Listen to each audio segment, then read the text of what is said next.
DJ Duvvada Jagannatham జనాల్ని బాగానే థియేటర్లకు రప్పిస్తున్నాడు. ఫుల్ ఆక్యుపెన్సీతో థియేటర్లు రన్ అవుతున్నాయి.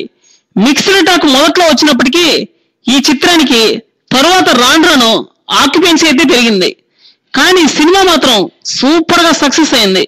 1050 థియేటర్లో ఆంధ్ర తెలంగాణలో రిలీజ్ అయినటువంటి ఈ మూవీ ఒక్క థియేటర్లో కూడా తగ్గకుండా ఆడుతుంది. భారీ సినిమాలు ఏవి కూడా ఈ సమయంలో లేకపోవడం ఈ సినిమాకు చాలా బాగా కలిసి వచ్చింది. యుఎస్ లో కూడా బలమైనటువంటి మార్కెట్ కోసం ప్రయత్నిస్తున్నాడు బన్నీ బాబు. యుఎస్ లో టూర్ వేస్తున్న సంగతి దాదాపు అందరికీ తెలిసిందే.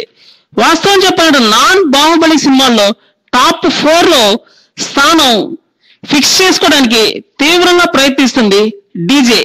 ఇప్పటికే జనతా గ్యారేజ్ సినిమా వసూళ్లను ఓవర్టేక్ చేసినట్లు సమాచారం.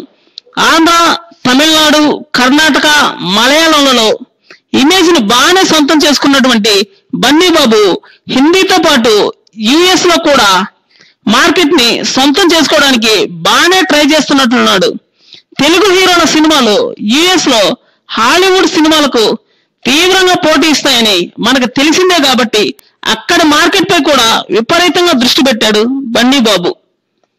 మరికొన్ని సరికొత్త వార్తల కోసం ఈ ఛానల్ ను సబ్స్క్రైబ్ చేయండి.